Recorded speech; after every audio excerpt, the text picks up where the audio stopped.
Godspeed. I sense something.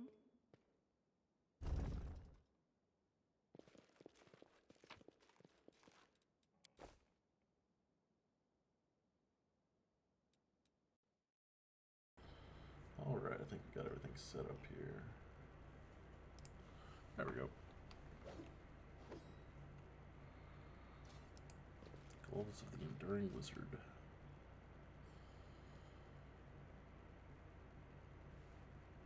I mean, I guess it's okay. Not really that great, but okay. Alright. Okay, what were we doing?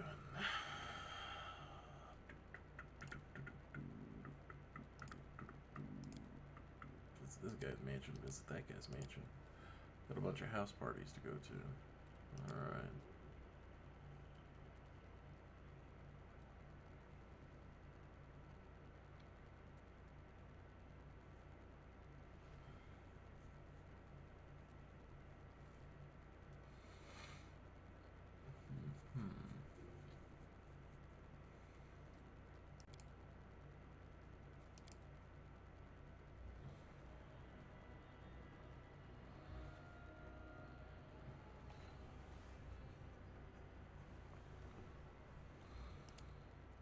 Let's see here. Let's get this Greybor one out of the way, probably would be best. Okay.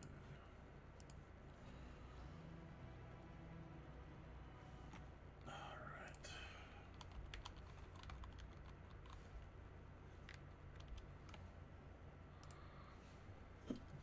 Open up my Red Bull here. There we go.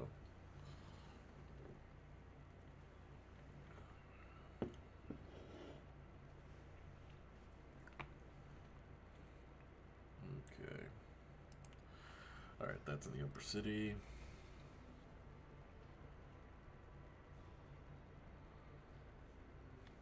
Okay. Dreams of Ruin. Let's take a look here.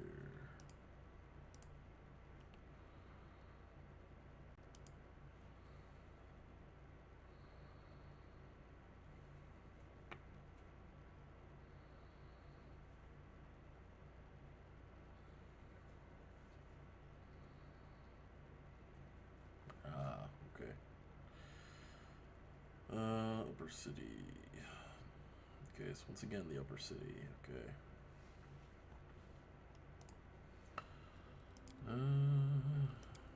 There's bad blood.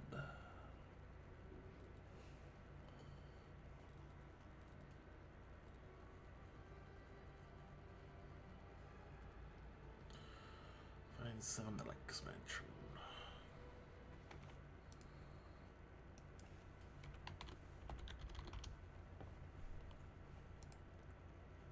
Okay.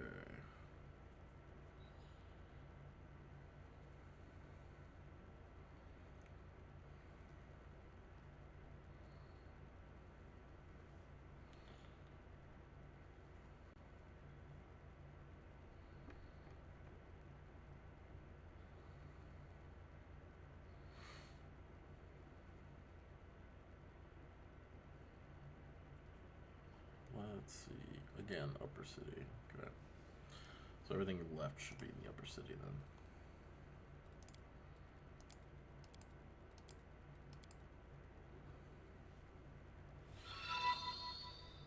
Everything left should be there. Hey, Larry. Thanks for the follow, man. Welcome on in. It's gonna take just a minute. I'm just kind of looking up where I need to go for these last couple companion quests here.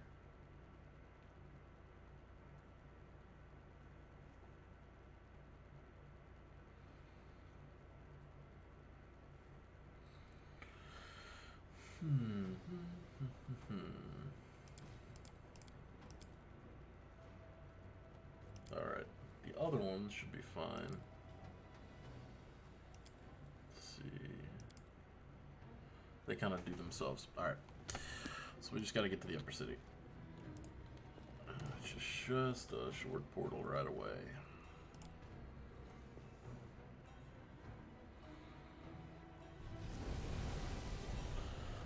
Let's see here. Let's handle Grey Boars first, I think.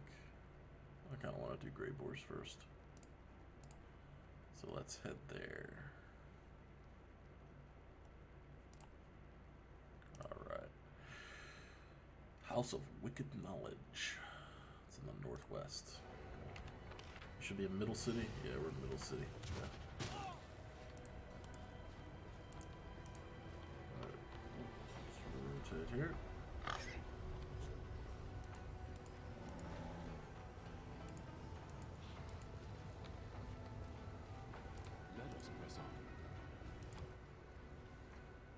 Okay.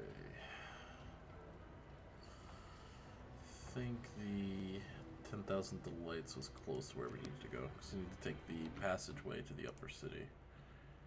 Yeah, that's where we need to go. Need to get to that upper city.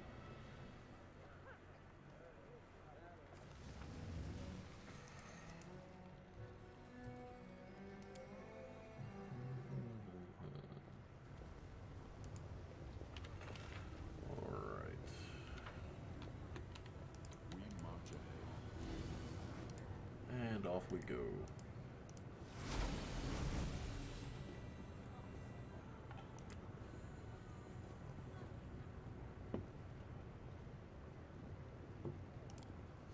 Our path leads on. What's going on here?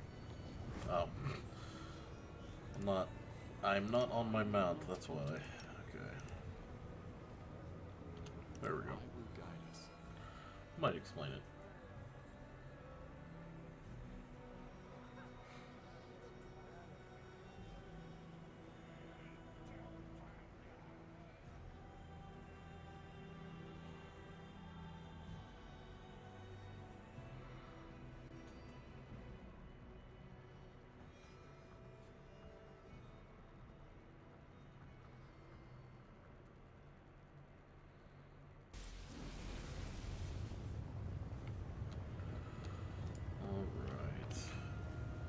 So it's in the northwest portion, so we need to go that way.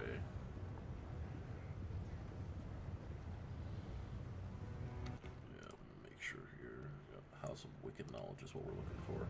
Alright.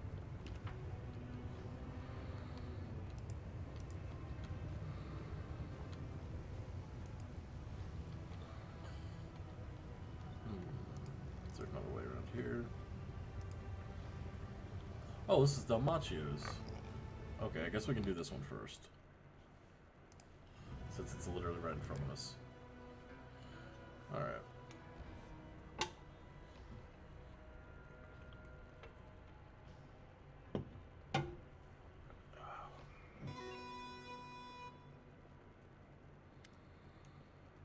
A handsome young man in a snow-white toga reclines in a plush armchair next to a table, heaving with sumptuous food. Flowers are nestled in his blonde curls, while gems sparkle in his half-bared chest.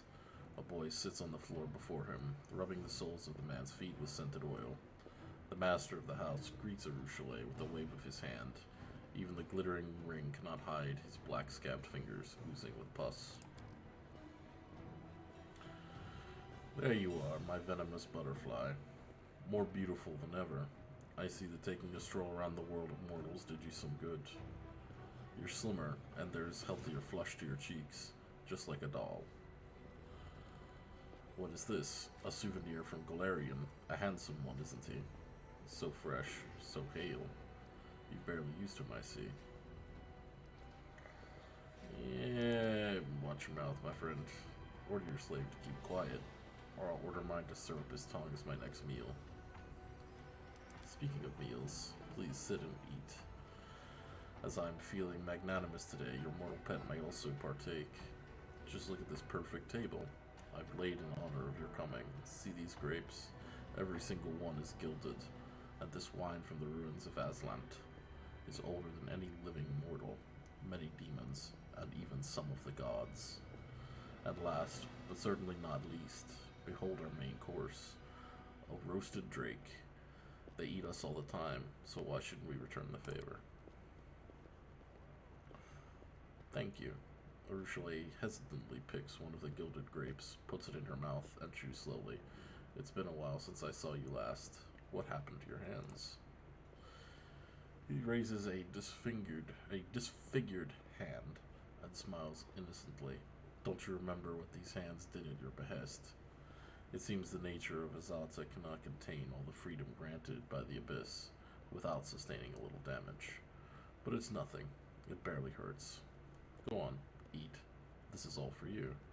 Or perhaps you prefer some human meat. He grabs at the slave boy by the hair and presses a sharpened, manicured nail to his throat. Do you want me to serve him instead? Don't. I never had a taste for mortal flesh. She throws you a remorseful look. Only mortal souls. Yeah, I'm done talking to this guy.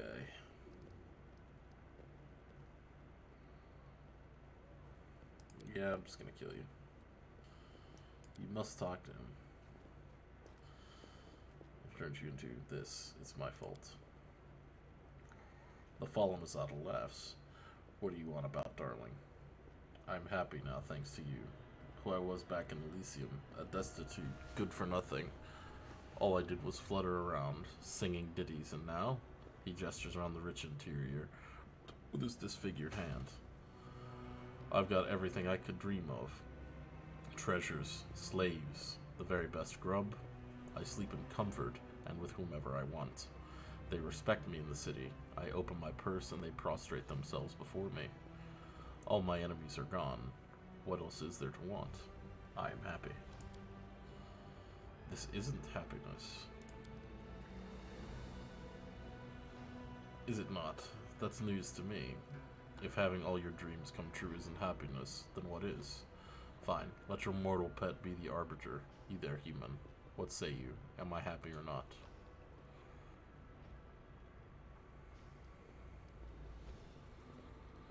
There is no justice in the Abyss. Do you hear the nonsense you're spouting? I remember what you were when we first met. So brave, so kind, so inspired, and I ruined you. Forgive me. Bah. All you did was teach me what life is all about. I didn't find it amusing back then, but now I understand your valuable lesson. The old me would never have achieved what I have now. I didn't even have desires as such. What did I want? Justice, freedom, sugary froth, and idealistic drivel. I should thank you for opening that milksop's eyes.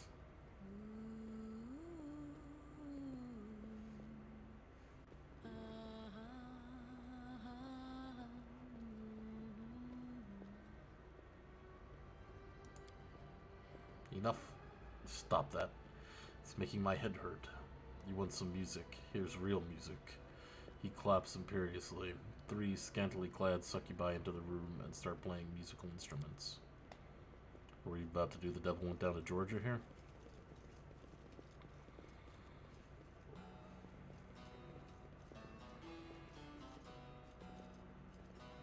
Do you recognize those dresses? You wore the same one night. The same one the night that you dumped me for the first time. I bawled like a simpleton, but it doesn't matter anymore. I'm always merry now.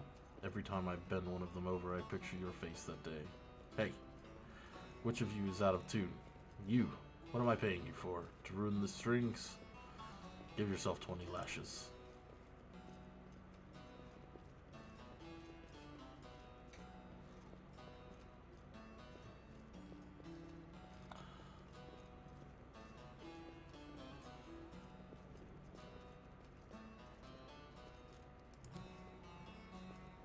You clearly don't need my apologies.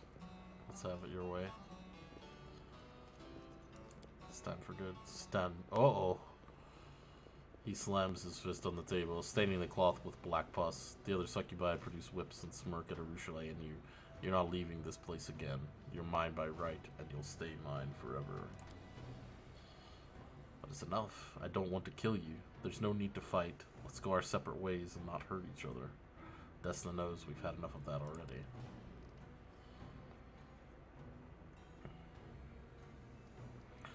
Oh, I don't want to kill you either. Good lord. Yeah, that's Yeah, it's a whole lot of nope.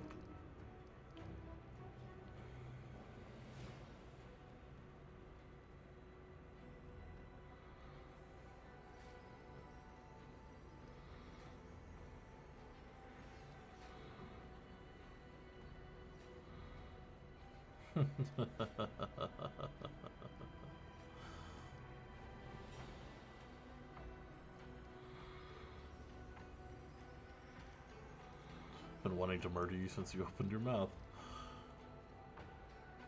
You know what? Let's get the... no, let's not get him killed.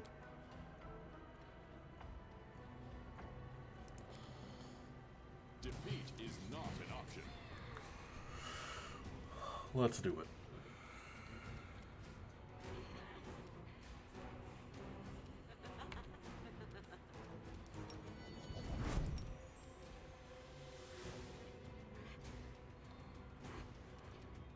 Succubus Enchanter. Let's take out the Enchanter.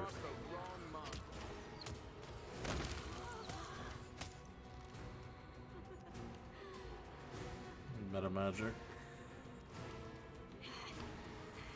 Darren.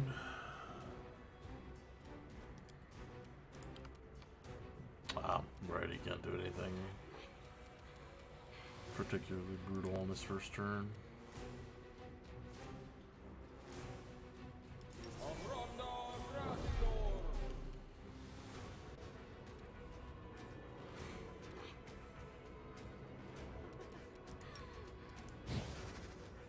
Simply business.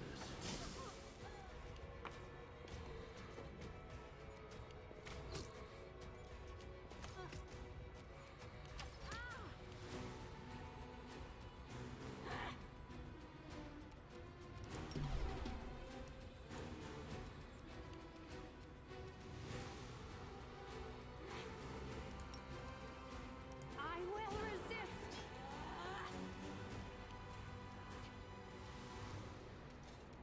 She's not using her bow. I must have misclicked something. She should be using her bow.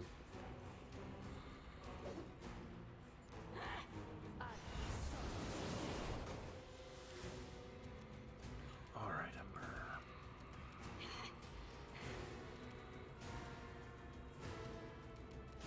Won't do anything other than base level buffs.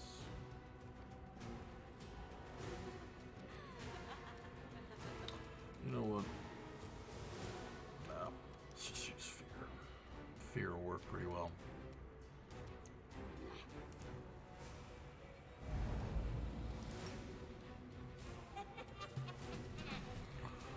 Okay, Lon, you're back up.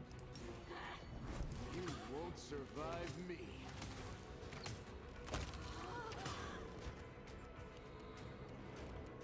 Okay. Now for fun, let's bring in a big fire elemental. They probably have energy resistance, but I love the look of fire elementals, so to bring them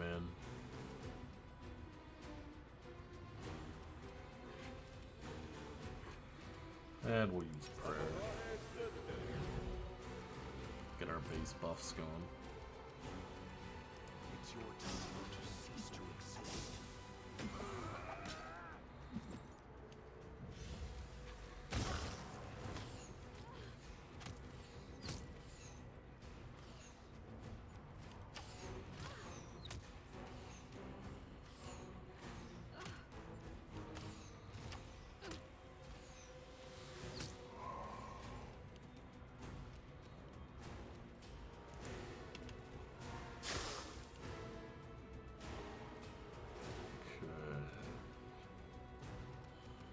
Turn off point blank.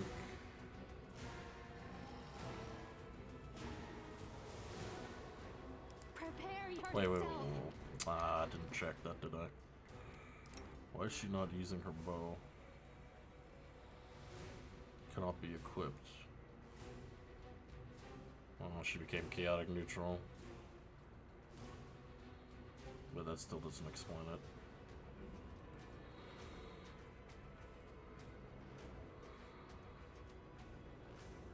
she under an effect that I'm not seeing?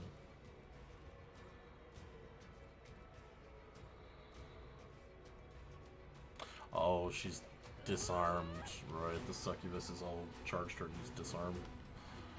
That's why I was confused. But for the king. Strike as one.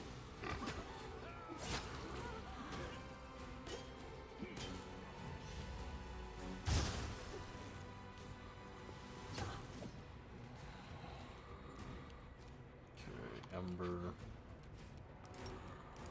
She's a bone shaker.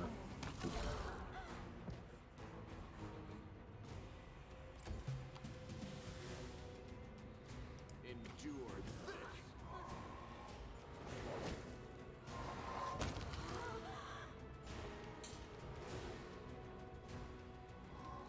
Alright, Darren.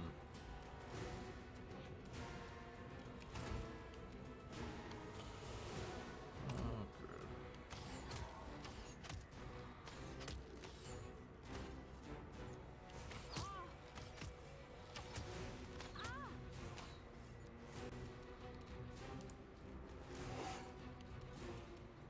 She's still disarmed. Yeah, she is. Alright.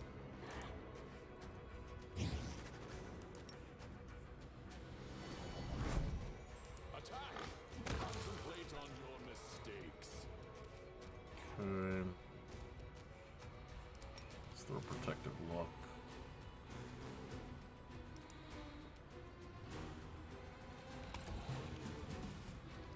Okay, Make take a every shot. strike.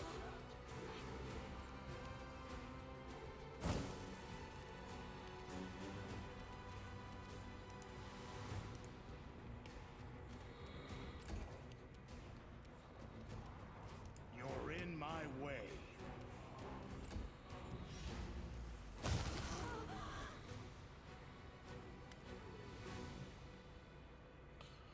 Yazada bares his teeth in a truly demonic snarl as he points his weapon at Arushale's chest. You're going nowhere, bitch. Nowhere. You're mine. Demonaccio. I've renounced evil. Now I serve Desna, your former mistress. If she gave a succubus like me a chance, surely she can forgive you too. The path of ascension is difficult, but... Am I a toy to you? You send me to the abyss on a whim, then you change your mind and call me back to Elysium. Stuff your ascension up your... He shakes his head. Suddenly he looks desperate. Arushale, my girl. My butterfly. Enough of this nonsense. Do you want me to apologize? I'm sorry. I didn't mean to say any of that. I just missed you so much. I needed you. You're my only desire. Ah. Poor thing. I wish we could help you. But you won't let us, will you? You would rather throw yourself on our blades than let us heal you. Poor thing. Who reaches for Arushale, who recoils in disgust. Everything I've hoarded, the treasures, the slaves, it's all for you. Stay, I beg of you. I'll give you everything. It will all be yours. Just don't leave me.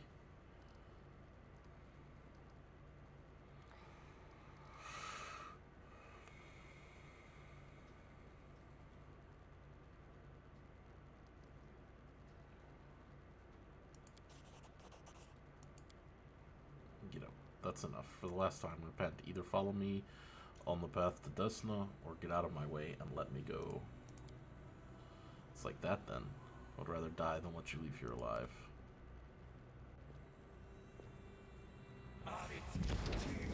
Go.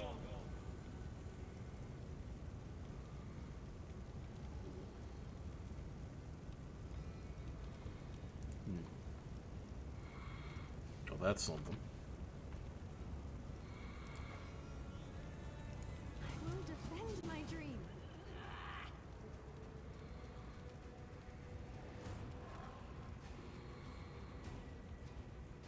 Desna, guide my hand. 90 damage crit. I'll take it. You've crossed the wrong mark. We shall overcome.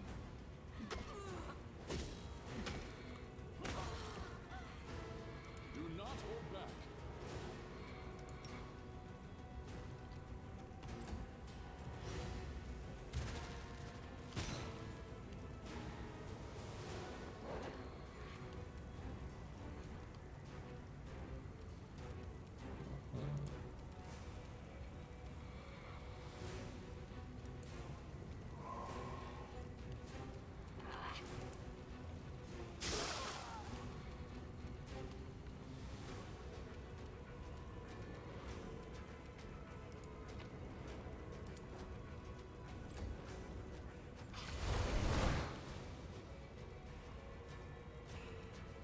cast Life Bane.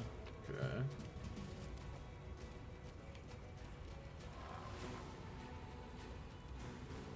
Make your peace. You won't survive me. Strike as one.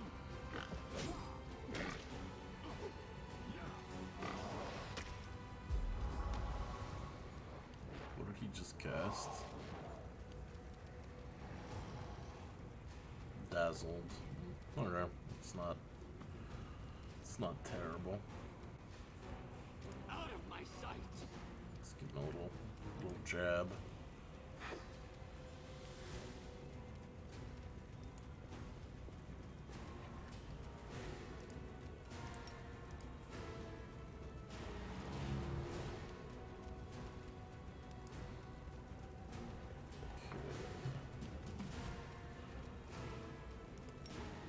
I will resist.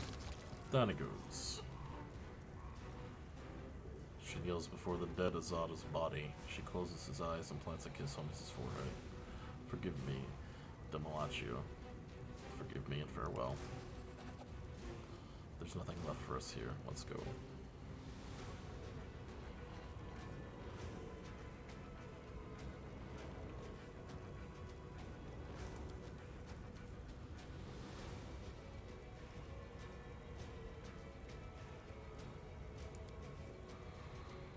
Everything he said, it did.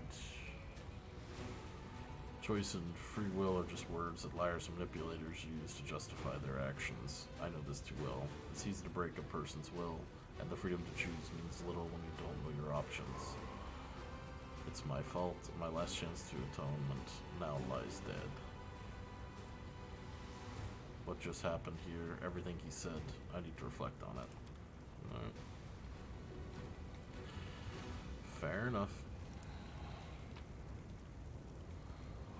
On the plus side, he had a lot of good equipment on him.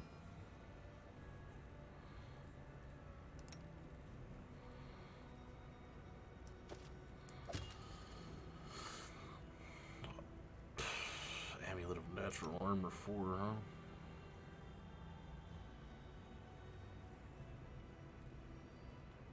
Tempting. Tempting. It's a plus 4 charisma. Okay.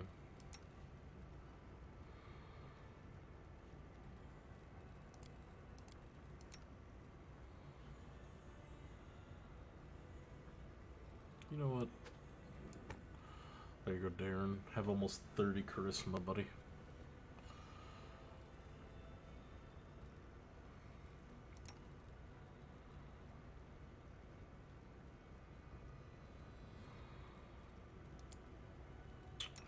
I don't think I'm gonna use this on either of them. But I'll use it on him, I guess. 41 armor class.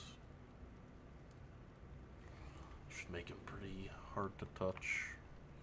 Stormcaller. Actually, I can put this on Darren, can't I? Looks pretty cool. All creatures summoned by the wielder deal an additional D6 sonic damage. Well, that's excellent. Plus 4 deflection bonus. Herbal ring. Ring of evasion. You know what? I'll take that. 31. Excellent.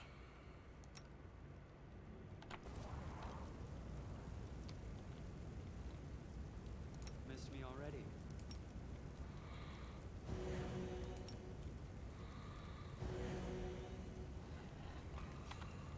Alright. Let's loot what remains here.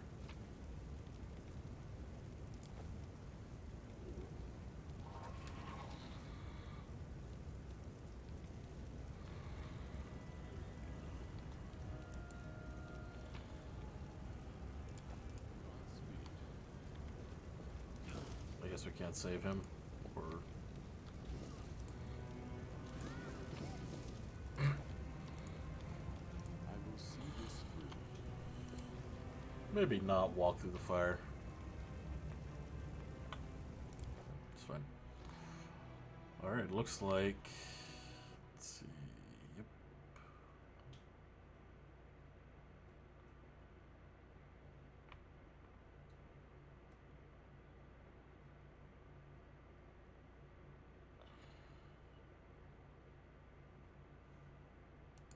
Alright.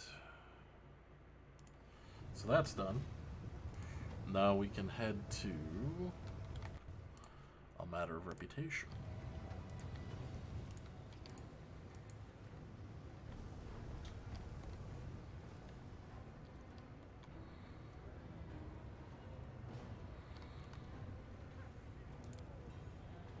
Mongrel bit.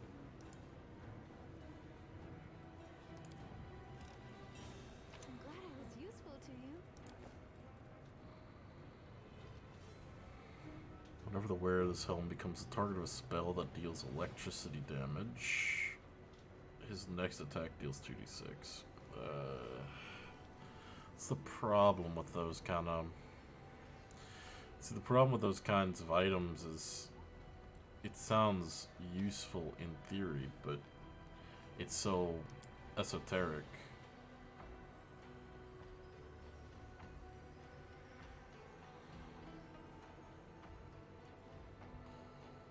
Probably should have saved before I did that. But it's so esoteric. It's like, alright, you get hit by lightning damage, and your next attack deals a little more lightning damage. Well, that depends very heavily on getting hit by lightning damage. It's very inconsistent. Where am I? Oh, this is the... Oh, okay. So this is like a shortcut. Okay.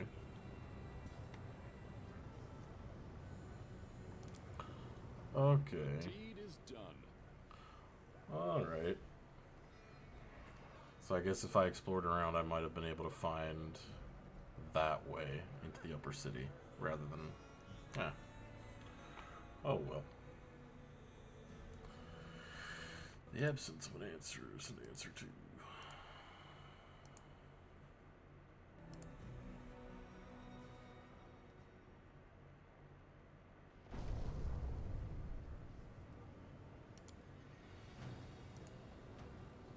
I have managed.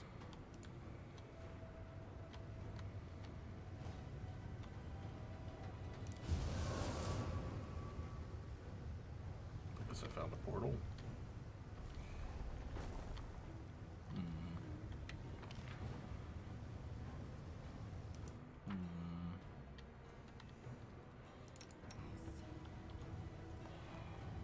Sure. Let's see before we hop through this portal, though. Let us press on.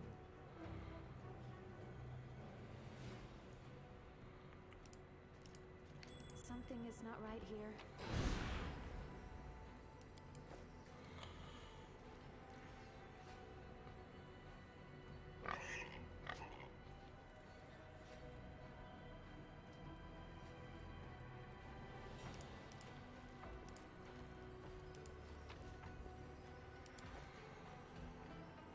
Demon Blood Life Deliverer.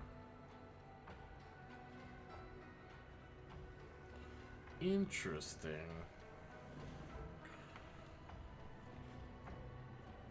Okay. Skip the pleasantries. I like this, but at the same time, being able to throw spells like you have reach is, that's quite good. Together we stand. Okay, guess that's it. Alright, it's quite nice actually. Let me test this out. Smile, the world's not ending just yet. Oh, that's nice. That is a nice pickup.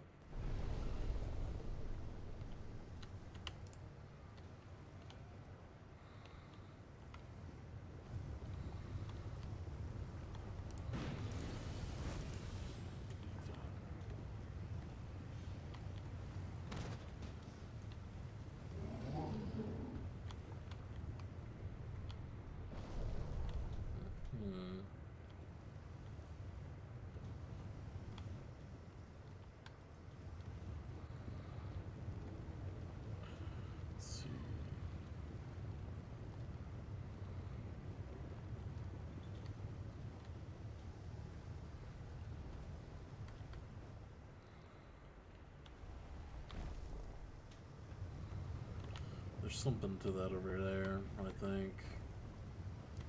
Let's use this for now. Maybe this portal will help us.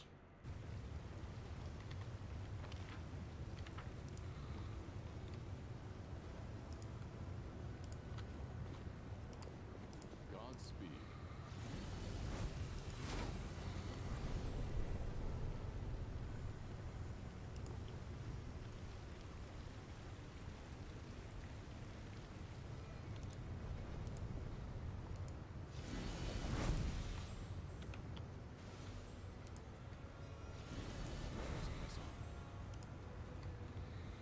Ah, here it is.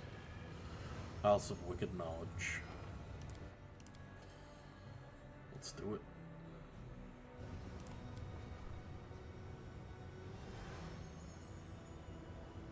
The lock is familiar. These locks are used by monster traders in Katapesh who want to ensure the most powerful beasts stay in their cages. It cannot be forced, but one delicate twist of a knife, and done.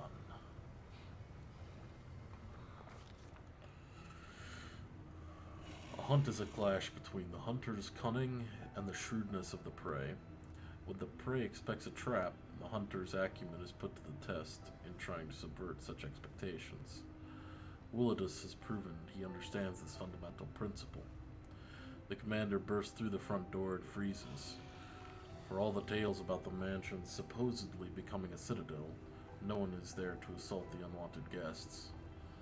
There are no flying arrows, no chilling battle cries, and the expensive furniture hasn't been turned into makeshift barricades. The commander and his companions carefully examine the luxurious antechamber. There are two doors leading deeper into the mansion. One bears the symbol of a mirror, the other a symbol of a knife. There's a bloody pigeon feather in front of the doors, and a note that contains two words. Welcome, assassin.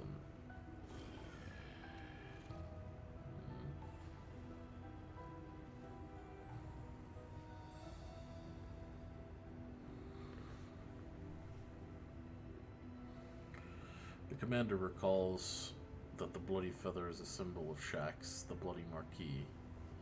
This demon lord is infamous for luring his victims into labyrinths full of deadly traps. The door slams shut loudly behind him. The commander...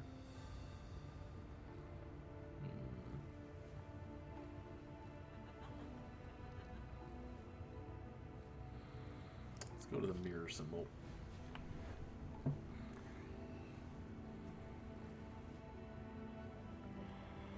Stepping through the doorway, the commander suddenly feels nauseous, and an icy chill runs across his skin. His intuition screams that he has just passed through an interplanar portal, and he instantly loses all sense of direction and balance. It seems the rooms of this mansion occupy different layers of reality, and these portals unite them into an elaborate labyrinth, where a single wrong turn is enough to lose one's way entirely.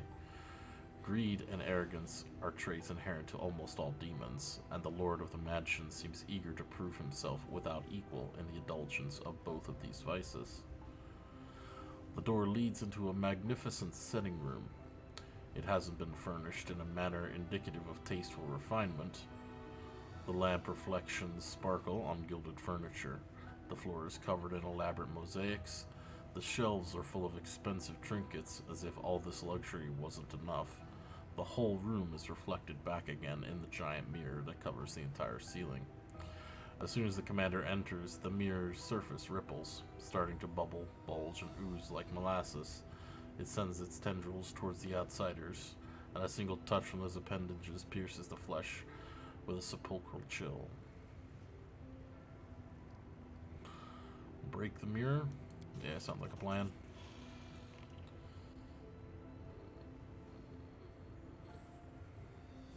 The furious cry, Gustavus strikes the mirror with all his might, and the surface shatters with a deafening clang. The shards fall down in a glittering waterfall, smashing into tiny fragments on impact. By right, the trophies from a battlefield belong to the victor. The commander invokes the rights and fills his purse with a considerable number of gold trinkets that any merchant would gladly barter for more than useful items. There are 3 doors that lead out from the room occupied by the strange, carnivorous mirror. The commander decides to open the one bearing the symbol of...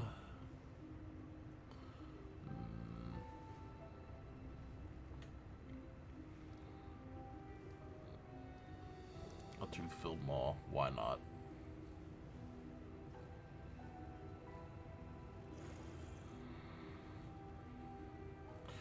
Everyone makes mistakes. The difference between an amateur and an expert is simply that the expert knows how to hide those mistakes in some deep, dark hole. It seems the commander has found the place where the lord of this mansion hides his mistakes. The walls of this room are splattered with blood up to the ceiling, and the floor is shaped like a funnel. There is a stand for steel poles with bloody hooks at their ends. Gravediggers use such tools to drag dead plague victims onto their corpse carts. With a sudden click, the stone floor turns to ice, causes the commander to slip and slide down towards the giant gap in the center of the room. He's throwing me into the Rancor pit, or the Sarlacc, actually, where it is now possible to discern a maw. Yep, the Sarlacc. It's a giant round mouth with hundreds of long, sharp teeth, a massive throat, and the staggeringly foul odor of hundreds and hundreds of decaying corpses. This maw is a gigantic corpse eater, which gorges itself on the results of failed and unsuccessful experiments.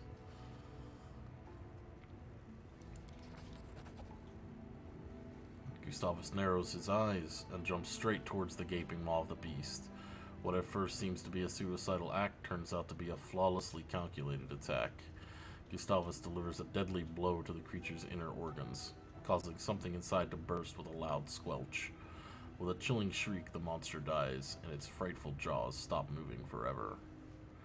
Something glimmers faintly within the fallen beast, catching the commander's eye.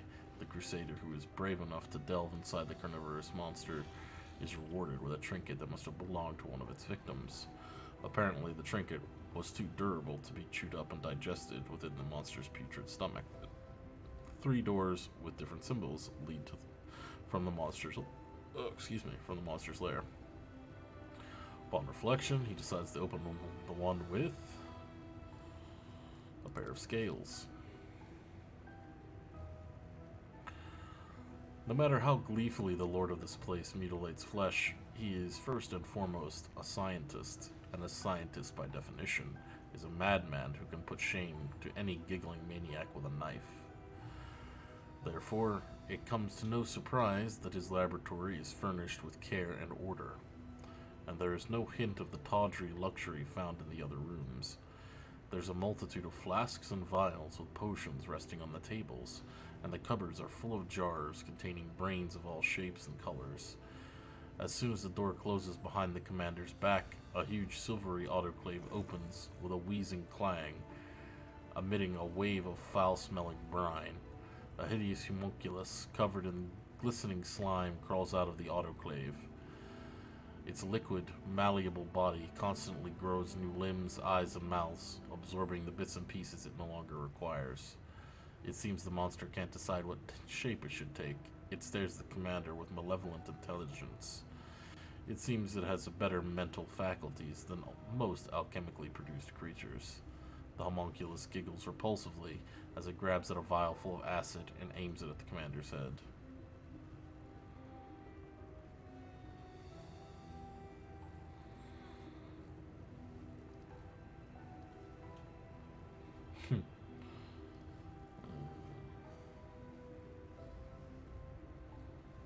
It's intimidated.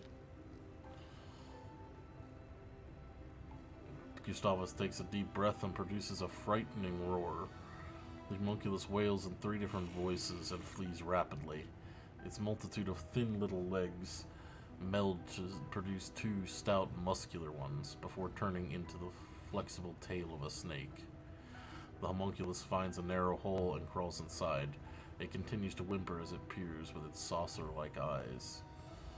Stepping over the wreckage of the expensive lab equipment and shattered glass, the commander pauses at 3 doors again. A full moon.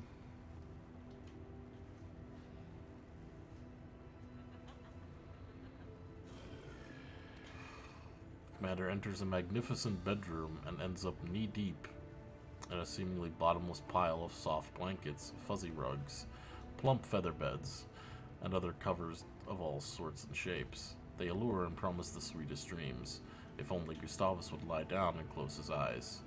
It's a dangerous temptation, Anyone who allows these fluffy killers to put them to sleep won't wake up again. They will crawl over their victim, piling up around them and suffocating and smothering them to death. Carving through a feather bed with his blade, the commander sees glistening flesh and thick ichor ooze out from one of the rents in the fabric.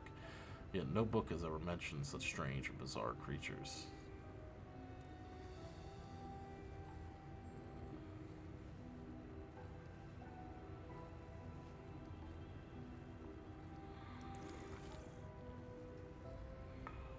The blade makes short work of the stubborn fabric, revealing muscle and sinew hidden underneath. Gustavus clumsily but desperately hacks at the encroaching mass, like a butcher carving up a carcass. He fights his way through the sea of shuddering flesh towards the exit. 3 doors again. Let's go with the fire.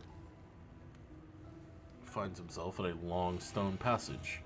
No traps are triggered by his careful steps. Yet at the end of the passage, his vision grows blurry. The illusion of safety falls apart like a house of cards, revealing an endless, fiery field, ashen mountains, rivers of lava, and magmatic volcanoes. Hot wind scorches his face. It's not difficult to conclude that this deadly place is the elemental plane of fire. Ash and volcanic rock tremble beneath the commander's feet, but walking on it seems safe enough for now.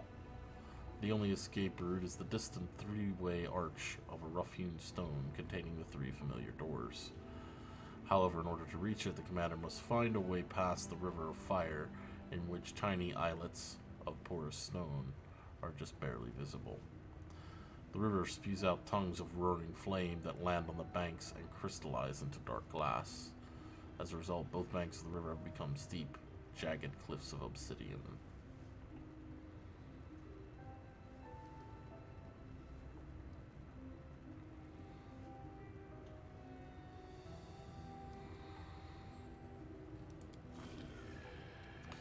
We'll jump across. Gustavus spots several tiny islets on the river of lava and deftly jumps from one to another, avoiding the scorching caress of the boiling magma. He manages to reach the other side of the fiery river and climbs up the steep slope. After reaching the stone portals, the commander has decided which of the 3 doors to enter. The door doesn't budge. He forces it open with his weight and enters the same hall where the dangerous expedition first began. Okay.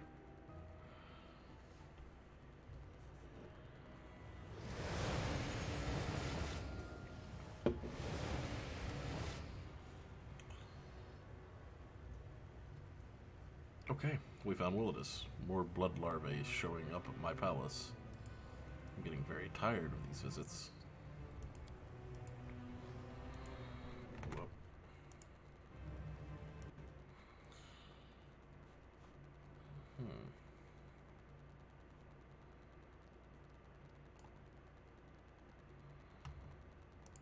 There we go.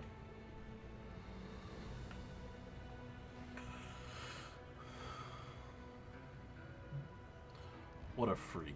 Even I feel somewhat conflicted. Would killing this creature be an act of cruelty or mercy? I did not wish to show mercy to the scum that set me up. Don't worry, I'm the last guest you'll ever have. The demon's cloudy eyes flare with anger, and his smug giggle gives way to a low, menacing growl. Soon we shall find out what your tiny, ridiculous, worm-eaten brain smells like. Kill him. The dwarf grins ominously as he looks at the demon. There's no mercy in his eyes. I won't lie.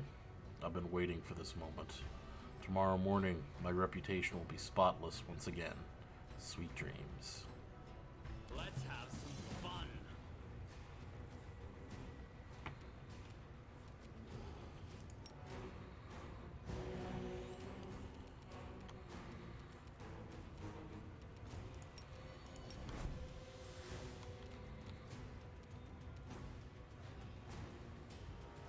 Endure this! Did you see that?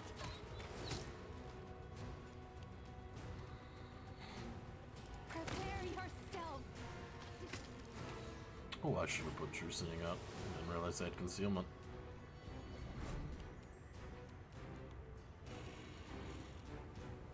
You had your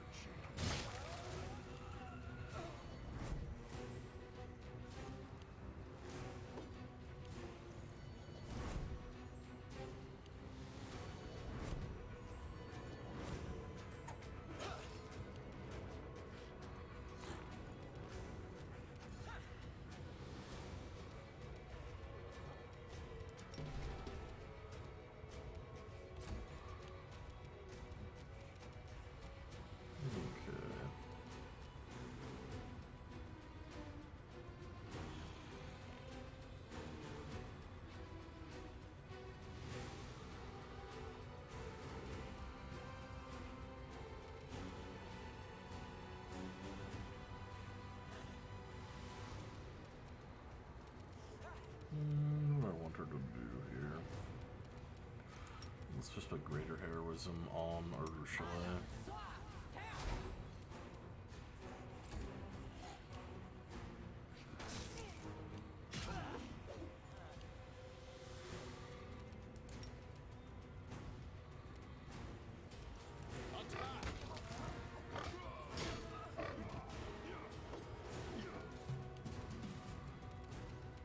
Communal True Sight.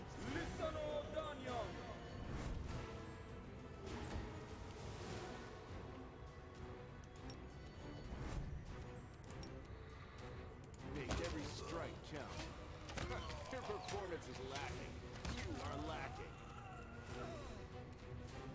Desna, guide my hand.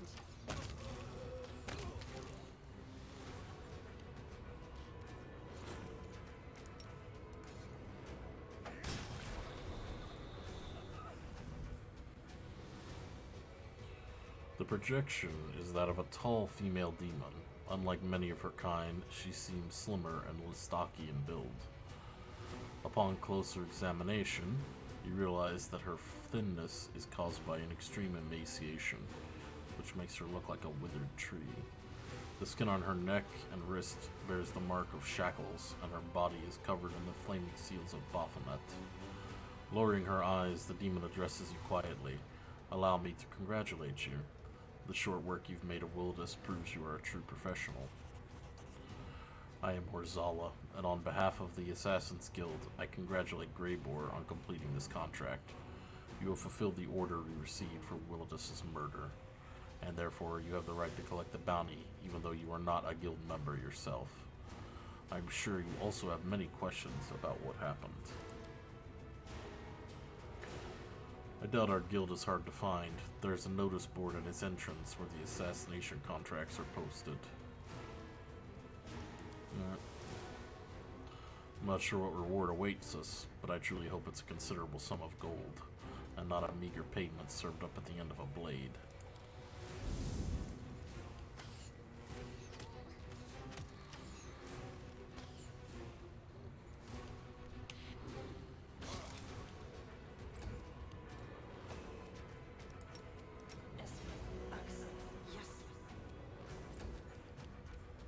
We shall overcome.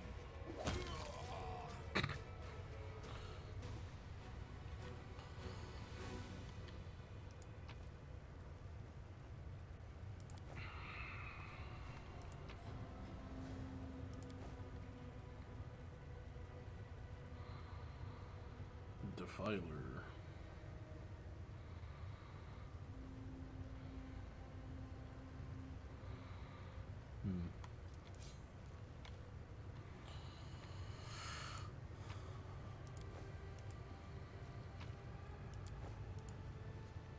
Alright. Well, that pretty much sums up his contract. We do need to go to the Assassin's Guild here.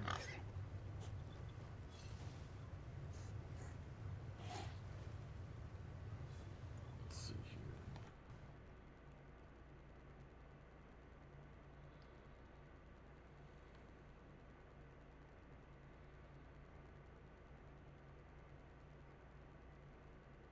Okay.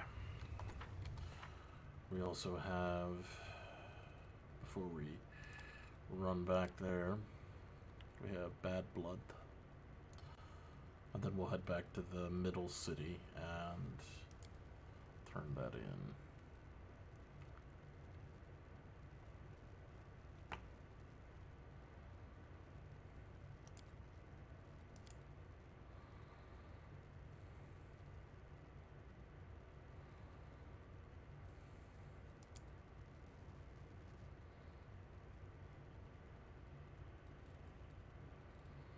Okay. Let's see, Bad Blood.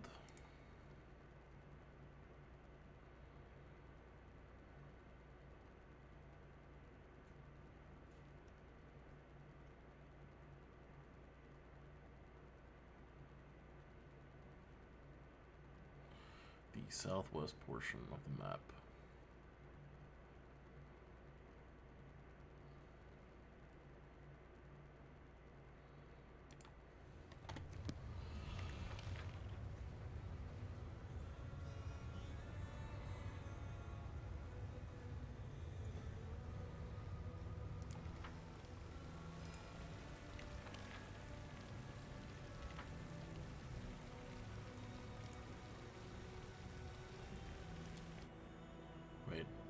Oh, I thought this was someplace different.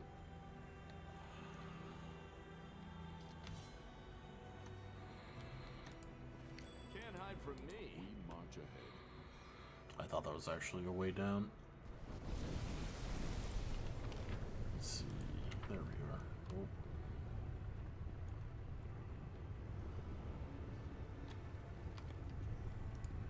Our path leads on.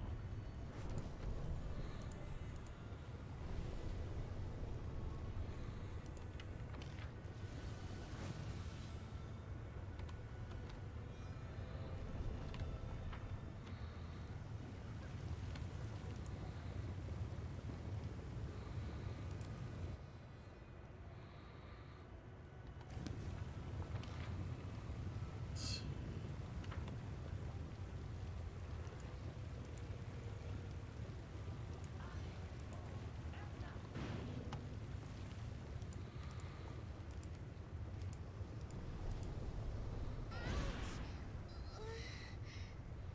Ouch.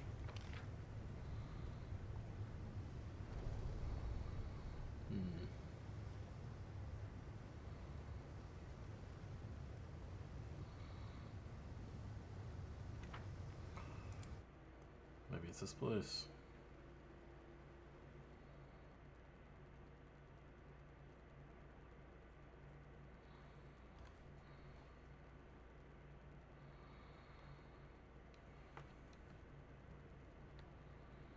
I will guide us. I sense something. Oh, the waiting is never fun. Let's see.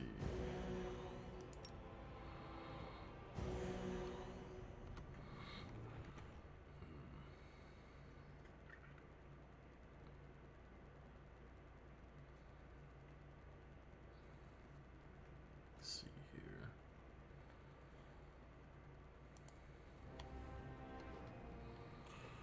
Maybe this isn't the right place.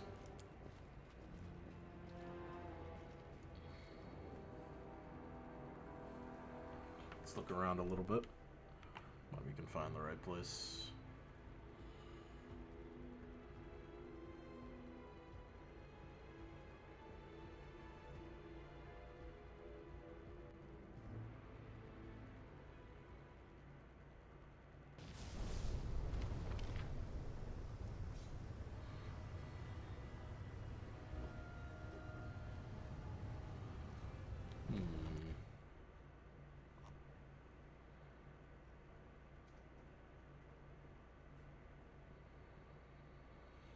Let's see.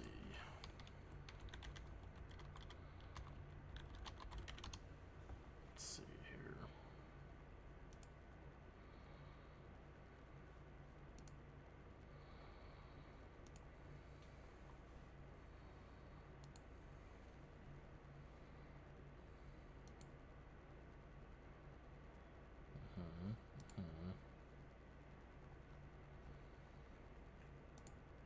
Let's see here. It's gotta be this one, right?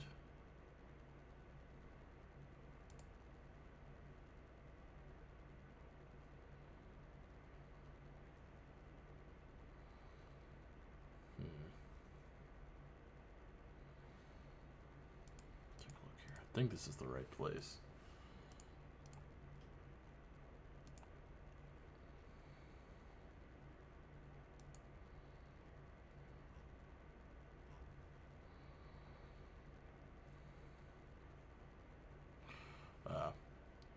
Below Rapture of Rapture. Okay. Simple enough, I guess.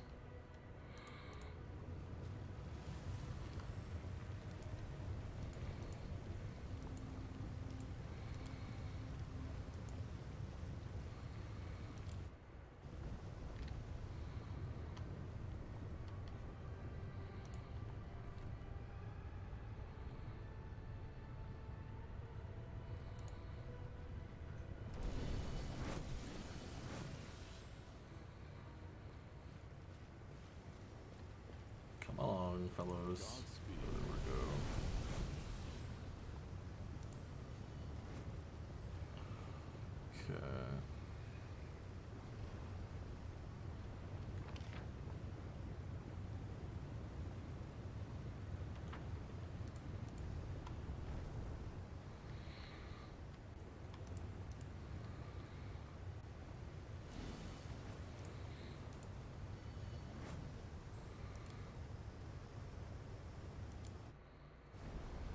Okay.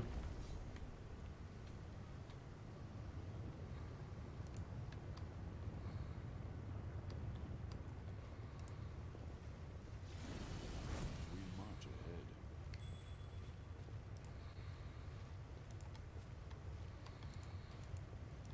Take a look.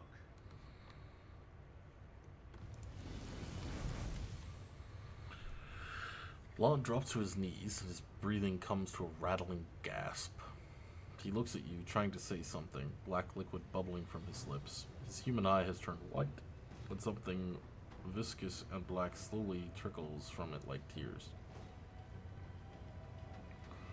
I think we've found Savamelik's lair.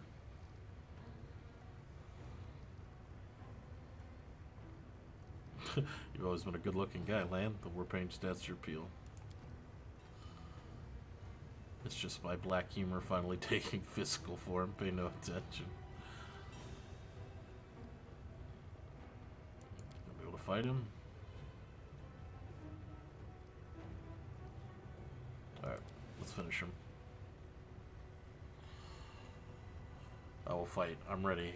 If not for this, then for what, right? He's trying to smile, but all he manages is a painful grimace. If I kill him now, the mongrels won't have to suffer ever again. If this was a rehearsal for my death, I'd rather die fighting that fiend than die like this. Alright, let's go then.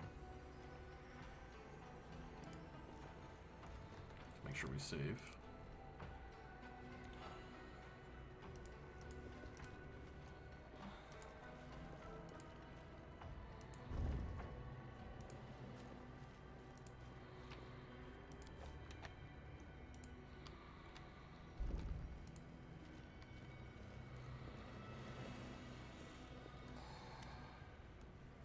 The demon's grim figure resembles a skeleton with glossy skin stretched over it.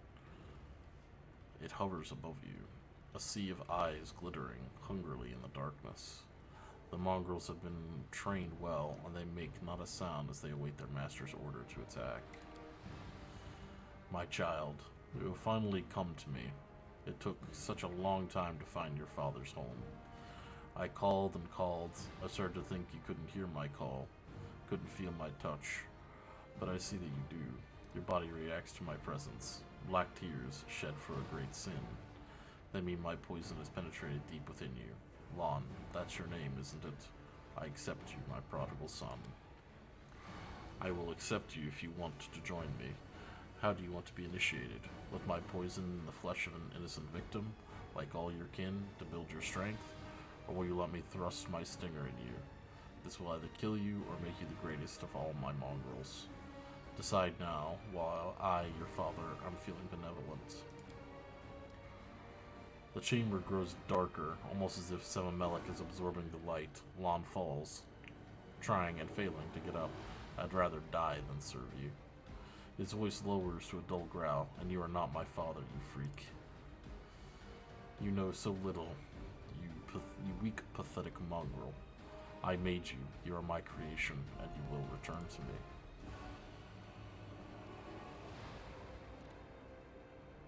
Lies.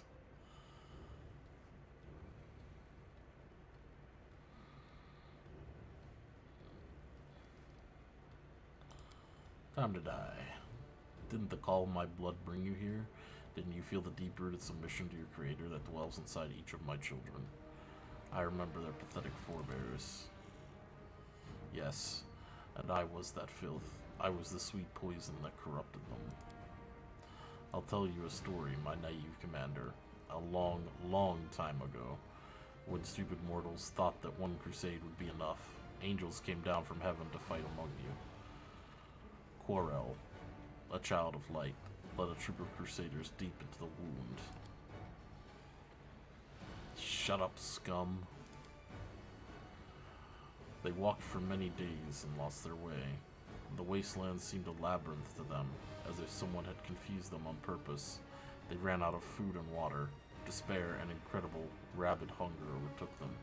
Only Quarel kept going and demanded the same of them. And then one of the Crusaders said, "He is a stranger, this angel. He is not one of us. If we kill him and eat him, he won't be missed, and his holy flesh will give us the strength to get out of here. See how he walks so briskly without tiring. We will gain his strength." The other Crusaders were terrified, but the more their hunger tormented them, the more eagerly they looked upon Quarel. And one night in darkness, they did what they had talked about, and the one who planted this idea in their heads dealt the first blow. And when the feast was over, I shed my Crusader's guise and assumed my true form. I told them I was letting them go home, but that my brand, a brand of sin, would stay with them and their children forevermore. My poison would flow in their veins, and when I gave the order, they would come to me. You are lying.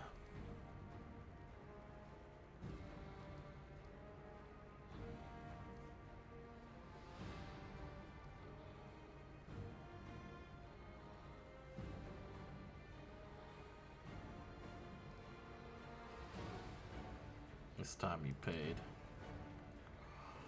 While I did receive mythic power from my master, I'm not in the mood to fight now. It's time for me to visit my children in Dresden, the city you abandoned. Without me, they are wandering in darkness, but I will give them power. They're not in Dresden anymore, dude. Or well, I guess some of them are. You're talking about my child. Of course I will kill you. Not personally, though. I will leave that in the capable hands of your kin. They may be few, but each of them is worth 12 experienced soldiers. If you happen to survive, next time we meet, I will have an army. Perhaps to see even more familiar faces than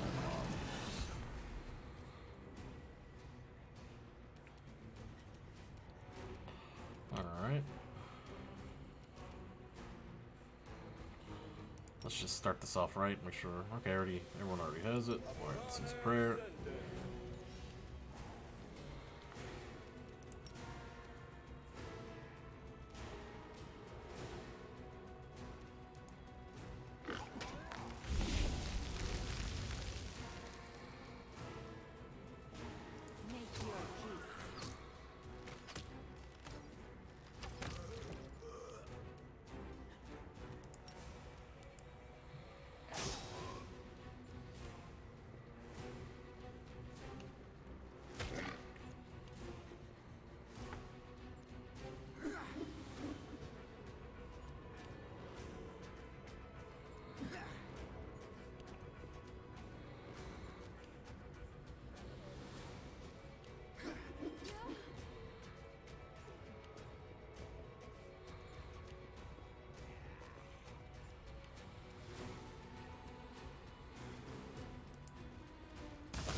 More of them, huh? Okay.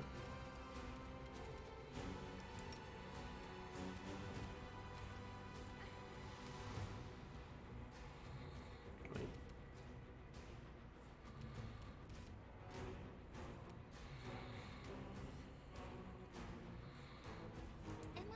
Oh wait, they're not people, technically.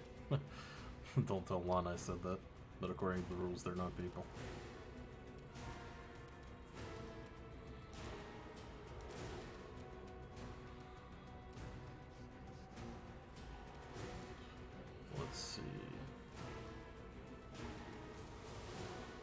Burning Arc.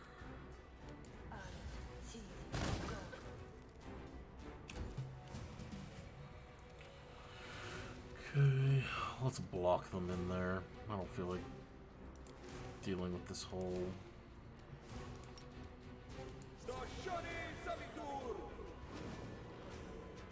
flock of them. Do not hold back.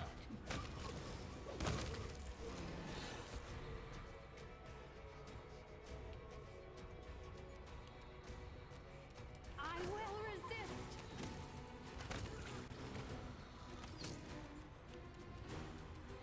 Simply business.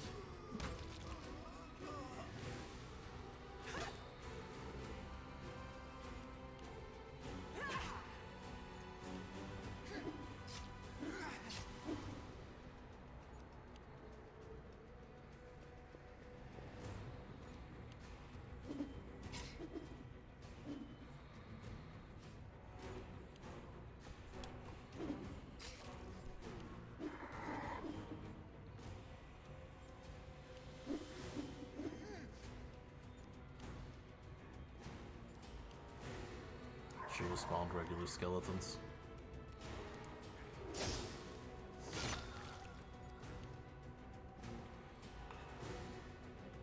They might have actually blocked the doorway.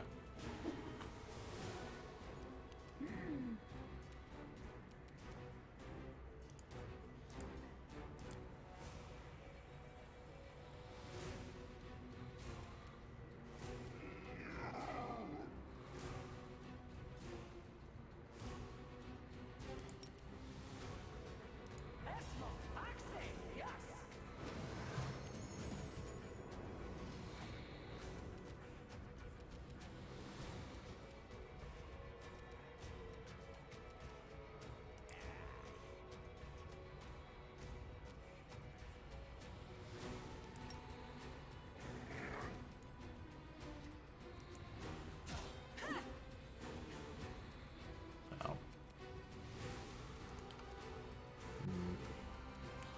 I guess it's on me. Oh well, heal.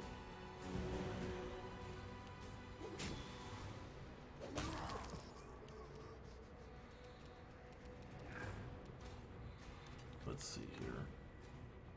Strike as one.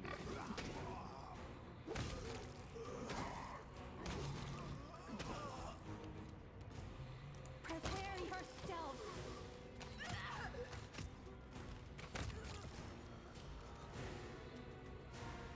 It's your time to cease to exist. You're in my way.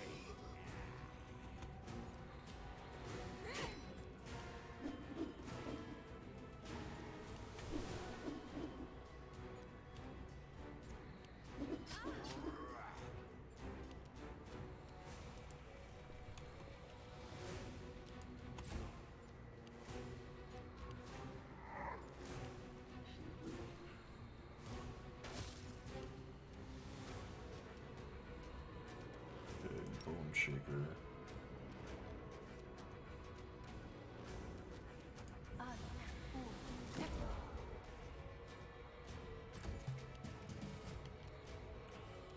And everyone has prayer already on them.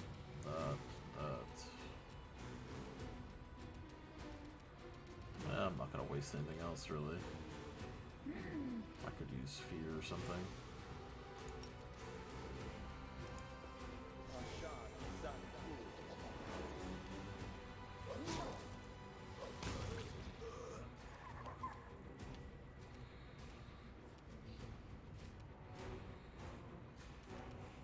Attack!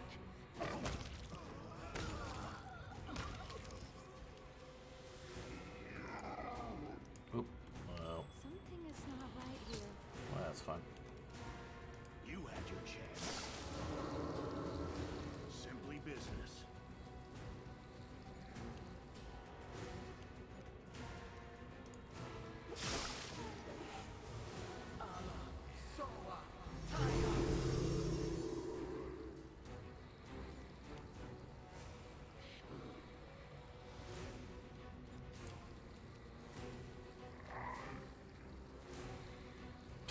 Poor Greyboard. Suffering some friendly fire problems over there.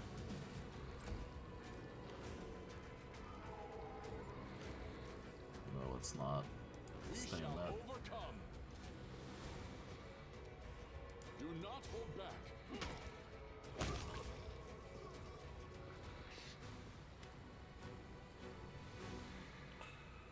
It's still pale, but obviously much improved. It's a strange feeling, hard to stop thinking about my tribe and fulfill my duty as a crusader. But I can't. I'm a mongrel, and I have a duty to the mongrels too. My heart is like my face now, split in two. My cold-blooded half tells me to forget about the tribe. My human half is desperate to find a way back to Galarian. Until we do what the Queen sent us here to do, we can't leave, right? Tell me. I need to hear that.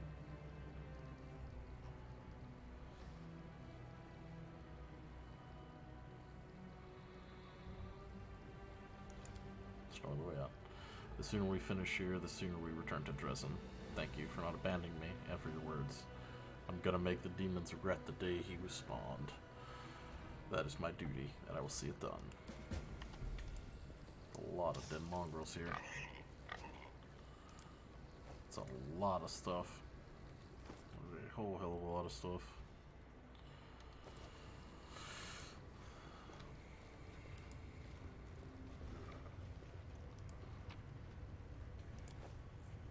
Let's see.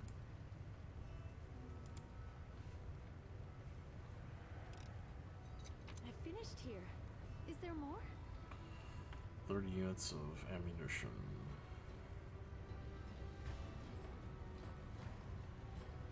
Interesting. Our path leads on.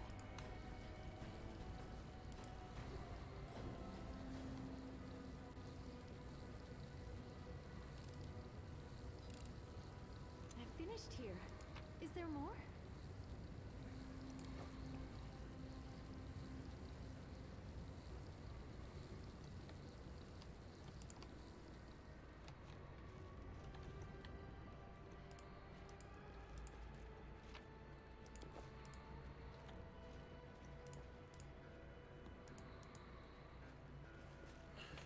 You must gather your party before venturing forth.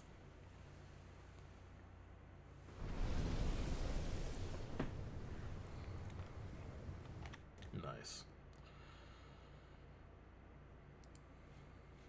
Alright, that's done. Let's see here. I gotta check with the Assassin's Guilds. Talk to Aru. And then find a way to arrange a meeting with Naticula.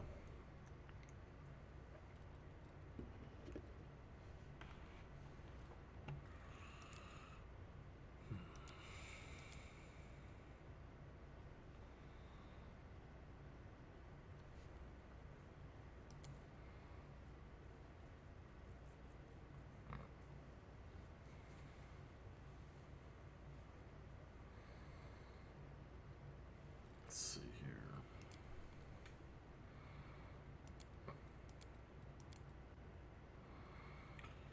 Alright, we have to go back to the Assassin's Guild, which is in the middle city.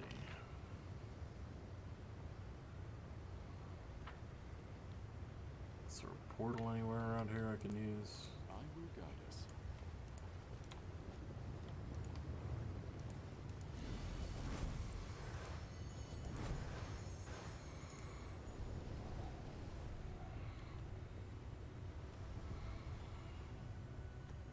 Godspeed. No. Alright, well, let's head back across then.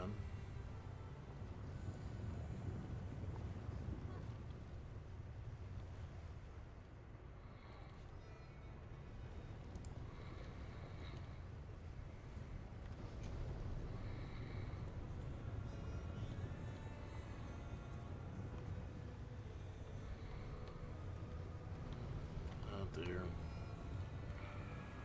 Now I gotta try and remember how I got back.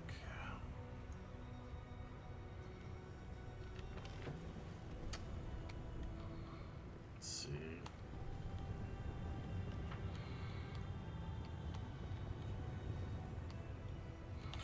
Right, we go up this way. Almost forgot. We go up this way.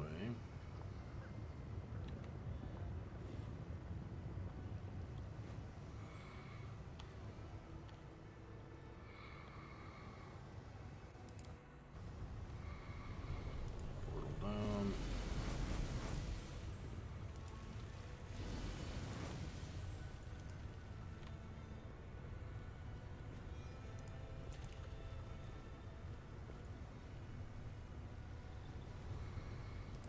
Let us press on.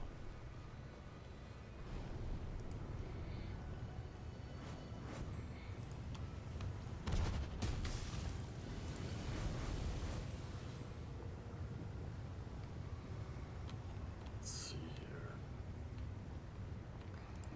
I'll just use this. We march ahead.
before. Don't have this marked yet. Alright. Let's make sure we save too.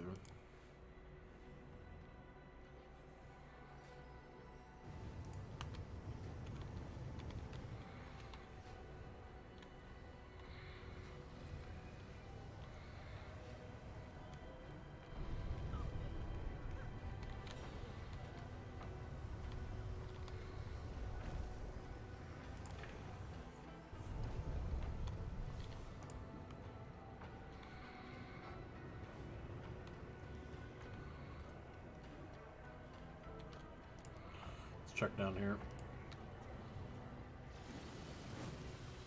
Maybe we find it.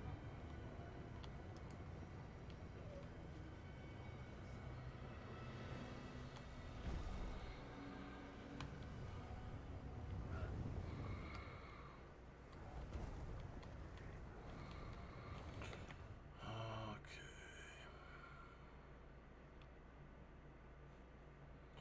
I gotta find this out.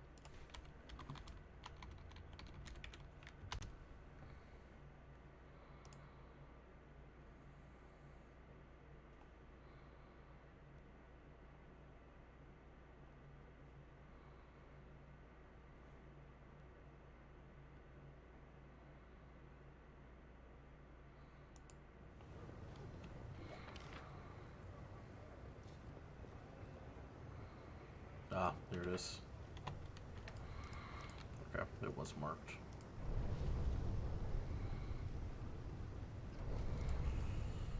Alright, back this way.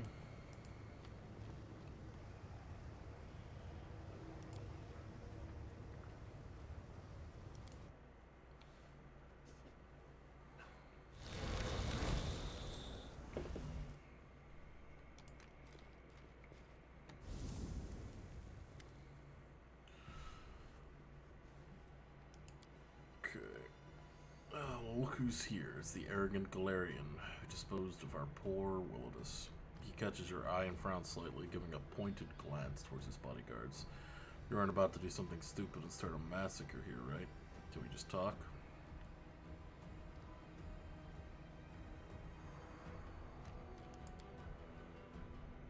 Rosala? Yes, this little demoness is one of my most useful servants. Besides, it's so very prestigious having a daughter of Baphomet working under you. Yes, master, I am your servant. For a fleeting moment, you notice a shadow of angry displeasure cross her face. A spark of fear flashes in his eyes, like a boy who realizes he's gone too far when testing the patience of his parents. Alright, tell me the truth. Fine. I was the one who actually gave Greybor the assignments. I needed a little to light a little fire underneath this cauldron, where so many minions of demon lords are being mixed together. I ordered him to murder those demons in Canabras, and I put a hit out on Durazand, although that ugly idiot didn't bother me at all. But he was an ugly idiot indeed, and a vengeful one to boot. That's why I gave Greybor a dagger that was only supposed to wound him, and that is why using Willidus' name was important. It was the perfect hand of cards. Durazand survived after suffering a painful, humiliating wound by a mortal's hand. No offense, of course. The Battler couldn't simply let that go, and so he started a vendetta against Willidus, dragging other Descarites into it. And that was my goal all along, because Willidus was my real target, a target that was very difficult to reach. The dwarf gives a grim chuckle and whispers loudly enough to be heard. People like you are wise assassins have a lousy reputation. No respect for agreements.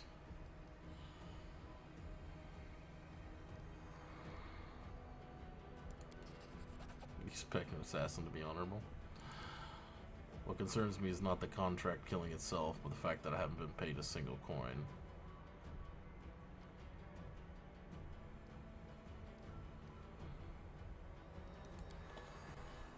Let's see. Leader. Yeah, he's the leader of the gang. I know that. Why didn't you do this? Okay. For money and power. That's why I did it. Okay.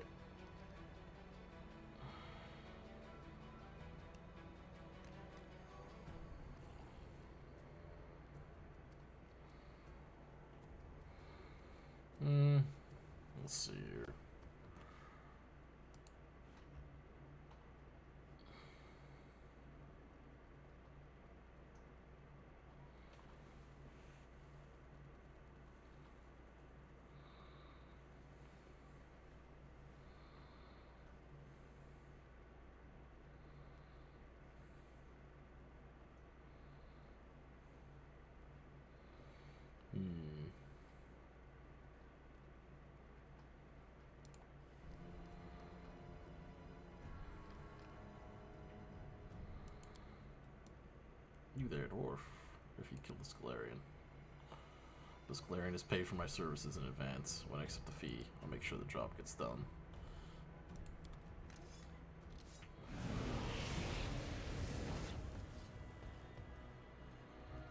Okay. Well, let's dance. So you want to fight me, outsider? Makes you think you deserve such honor. Hear me, all of you. Whoever brings me the outsider's head will receive a generous reward and become my personal bodyguard.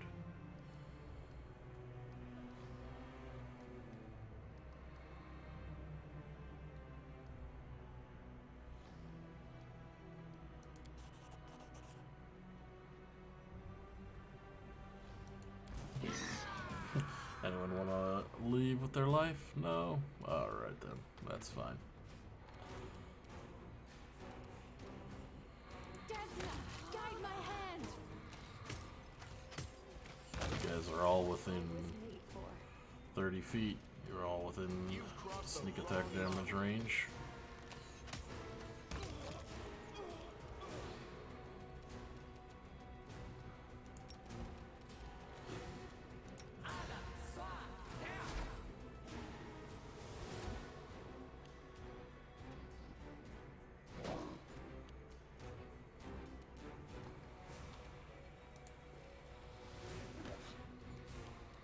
Good, communal true sight.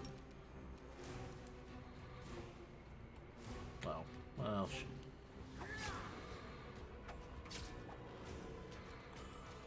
Well, it does have concealment.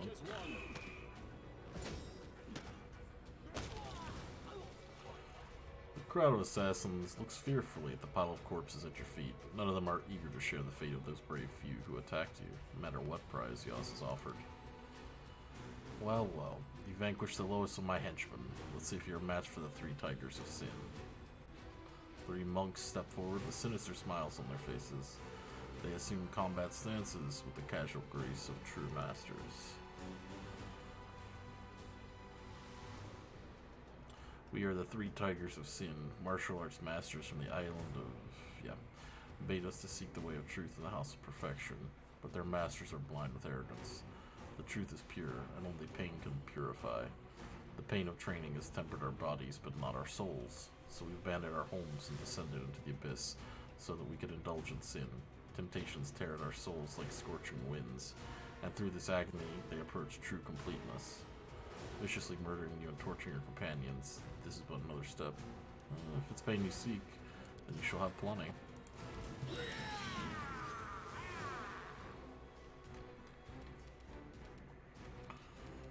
Alright.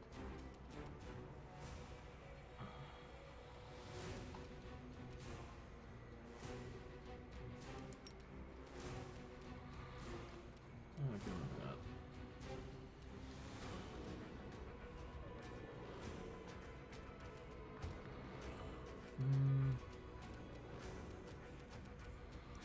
Yeah, let's just throw some skeletons. Just for the hell of it.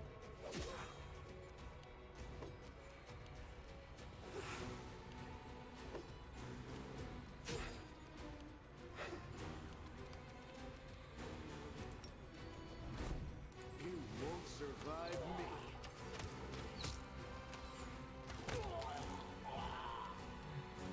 Make your peace.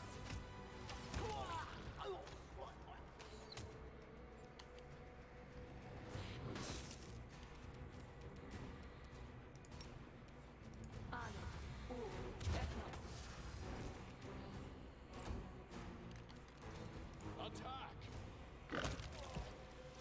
That was a ham kill.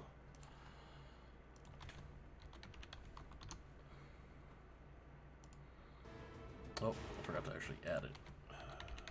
There it is.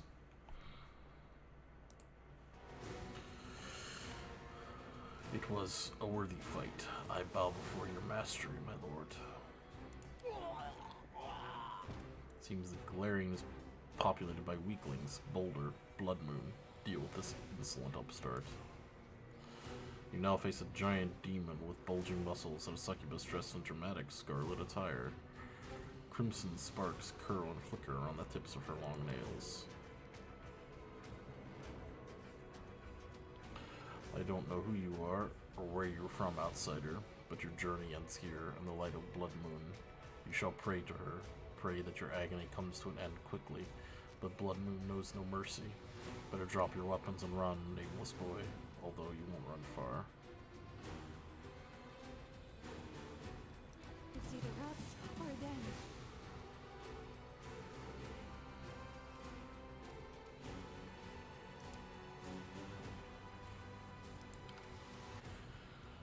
I can't. Shoot. Yeah, okay.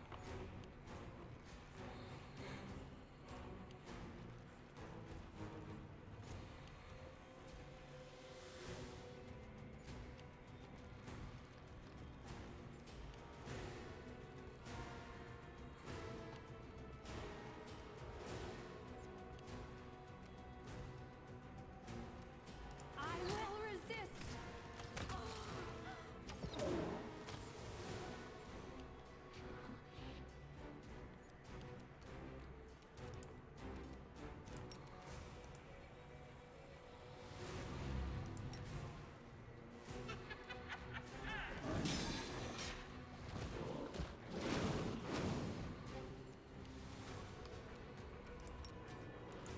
We shall overcome.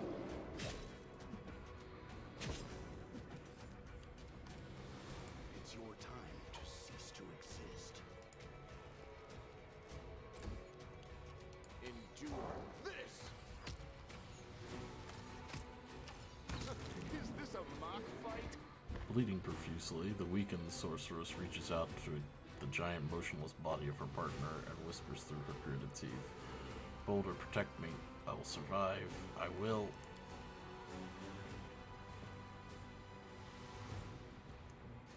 Never has anyone humiliated my guild in this manner. Do you think yourself invincible? I've been killing the invincible for hundreds, thousands of years. As Yas prepares for battle, his movements become smooth and imperceptible, as if there were quicksilver under his skin instead of blood and bone.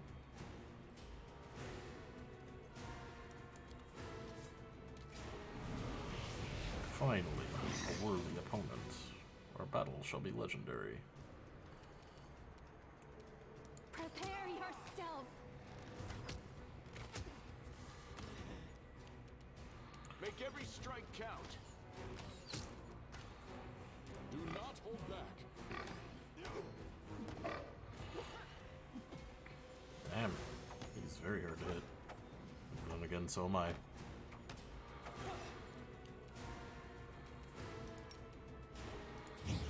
You're in my way.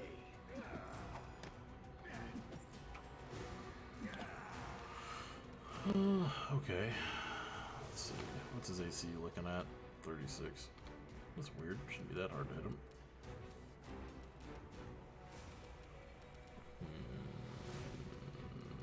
We all have True Sight still? Yep. We all still have True Sight. Let's try Chains of Light.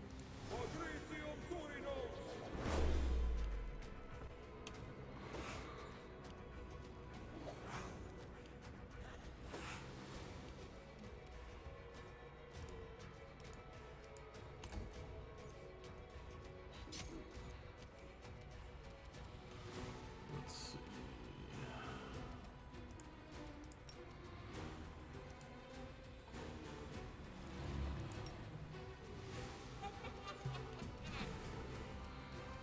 Alright, now it's done. Guide my hand.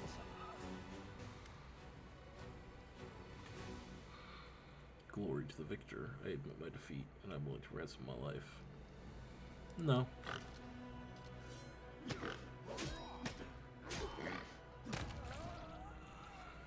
He shudders as the fatal blow. He clenches the blades in his hand and whispers a spell. With anguish in his eyes, he watches the handles glow with heat, burning his hands to the bone until the last dagger becomes shapeless, useless heaps of metal. The light of light flickers out of his eyes.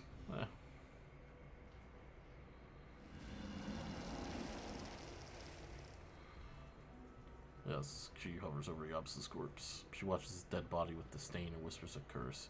At last, this carrion heap got what he deserves. Pretending to be a servant of this arrogant fool was humiliating. I'm glad it's over.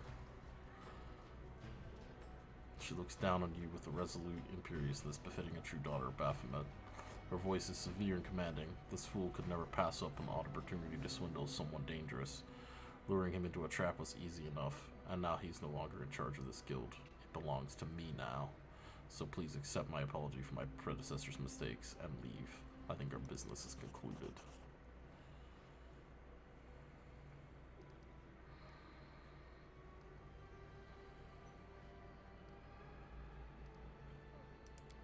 Let's see.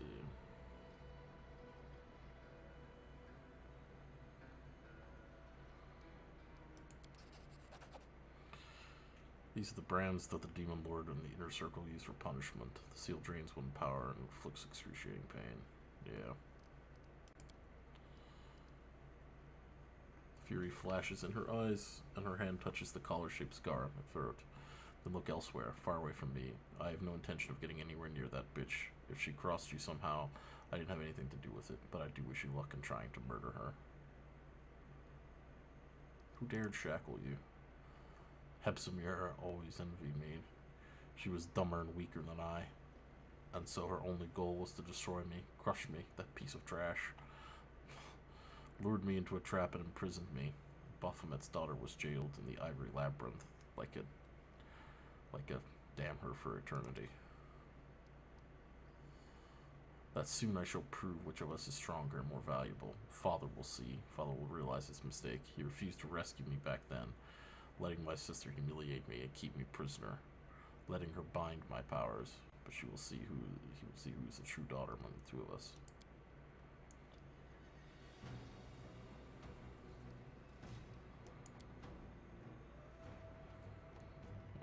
So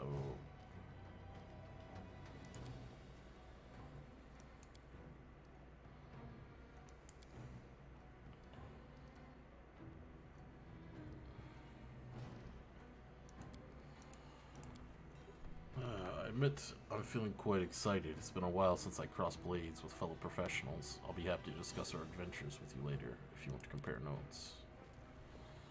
Alright. I always did what was right, therefore I became righteous.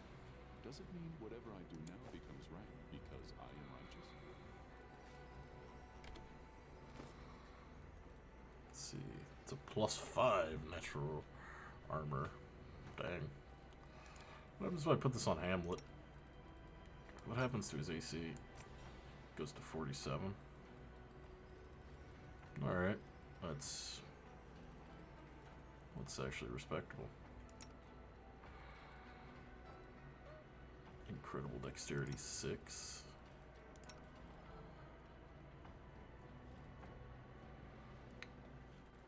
That's pretty good.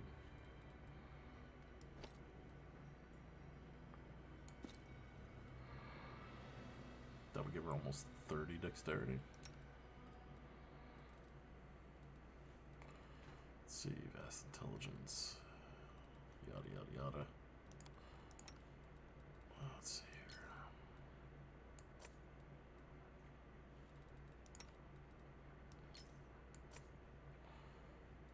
Okay. What's this do again?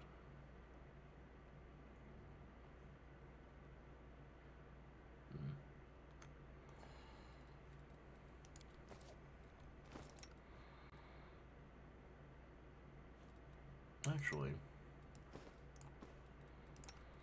this would probably be better on Hamlet anyway. He's usually the one that gets hit by attacks of opportunity.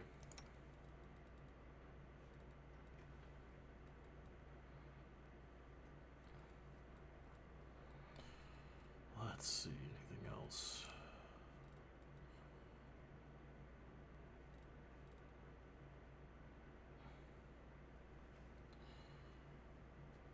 Plus 2 natural armor for all creatures.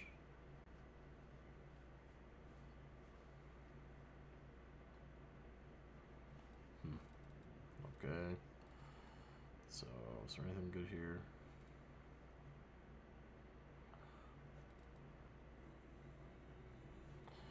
Nothing really. Nothing that great. Alright. Good to know. Okay, any good weapons?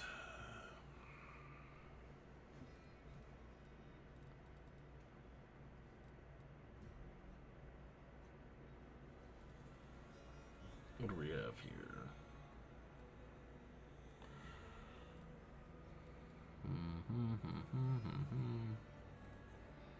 Yeah, nothing all that special. Okay. Alright, we should be fine. Alright. Well, that's done. Let's make sure we save. That finishes up that quest, essentially. We need to talk to Grey Boar, talk to Aru, and then we need to try and arrange that meeting with Noctula. Alright, and then we can actually go about finishing up the Abyss stuff here, so I can get out of here. Back to running my crusade, which is no doubt being royally messed up by Queen Galfrey at the moment. Let's see. Assassin's Guild. Actually, wait. Is there a portal in the Assassin's Guild?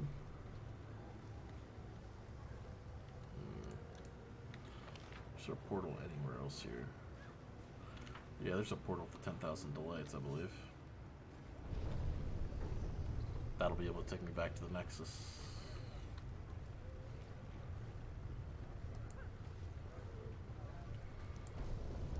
Portal up.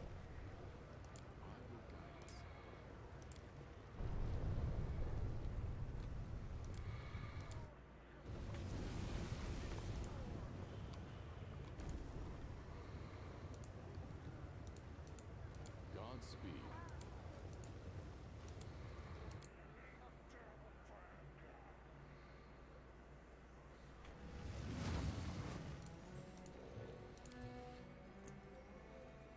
Alright. Back to the Nexus.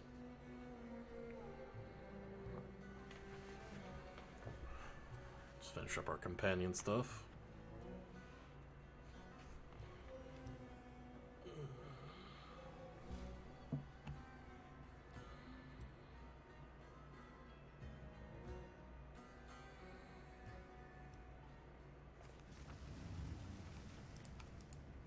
us press on.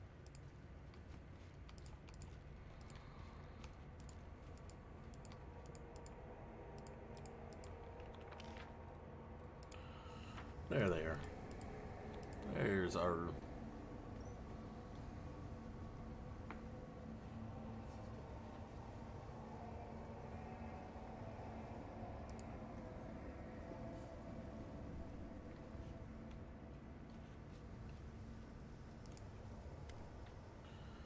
Something is wrong. I feel like I've lost something, or not. It was Desna who lost me when we descended to the Abyss. She's been my invisible protection through all these years, and now I no longer feel the divine helping hand on my shoulder.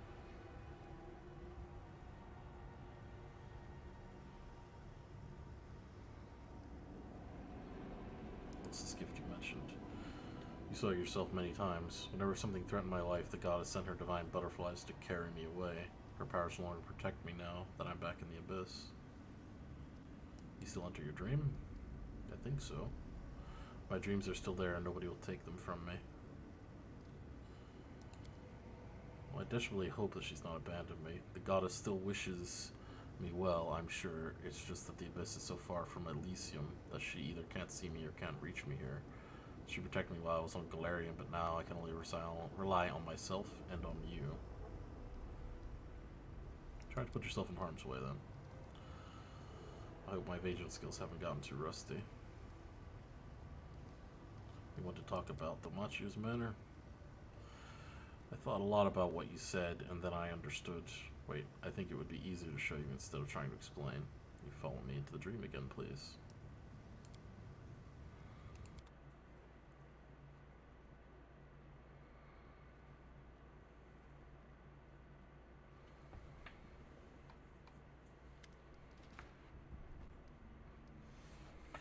Her dream is filled with smoke, cold, ghostly fire is devouring the dreams of others she has collected. Tears are flowing freely from her eyes, leaving faint trails on her soot-stained cheeks. Yeah, don't cry. Do you remember what we saw in Dalmatia's mansion? What he said about the dreams coming true, food, riches, the demise of his enemies. Desna asked me what I dreamed of. I tried to find an answer, I truly did, but look, are my dreams any different from the desires of demons? What's changed?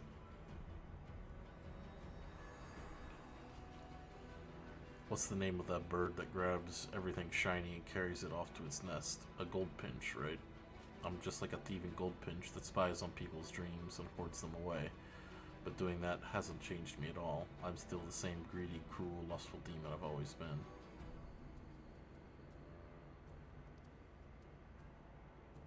Other demons don't dream. And you've also done good. I force myself to do good every day. I help mortals, I protect them from other demons. But can my actions change my inner nature at all? If I'm still a demon inside, then what does it matter? What if, without even knowing it, I'm simply ingratiating myself with you so I can seduce, betray, and murder you? I don't want that, but my black heart does. Alright, what are you gonna do now? I have to start anew. I still have my own dream. I will cleanse it of other desires and try to find my own. I was so happy to receive my own dreams, and now it's so difficult to get rid of them. Will you help me destroy all this? I fear I won't manage on my own. Okay.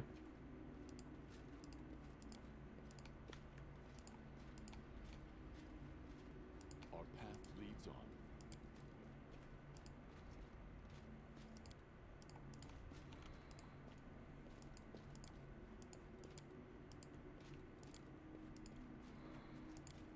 Burn it all. Burn it all down.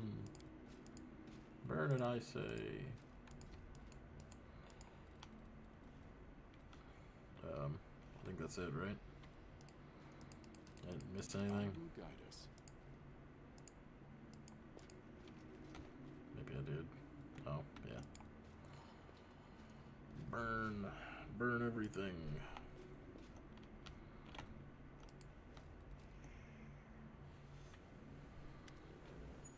Arushalei's dream has been swallowed by the flames. Ribbons of smoke drift away, carried by an intangible wind. A black shadow lurks in the darkness, staring at you. This is Arushalei's ineradicable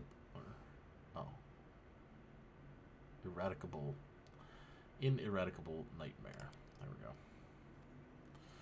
The succubus touches the table. The fire not only failed to destroy it, it somehow made the table even more real. Arushalei studies it with a mixture of sorrow and confusion. What's wrong with this stupid table? Why didn't it burn? Why this table, and why is it important? I don't know. It's just a table. A Nevious fresh bread used to be here, but now it's gone, and yet the table remains. What if it's an actual dream? This table? For I dream of furniture. The nightmare didn't burn either. That thing won't leave this place ever. Let me help you get rid of it. We can destroy it if we really try. I wanted to destroy everything I had brought here, but it just refuses to burn. Is it a nightmare too, or maybe something important? Is it another hint? I don't know. I want to destroy it, but I'm afraid to.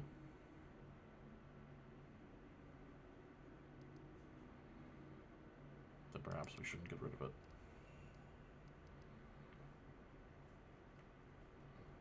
Is this truly the end of your dreams?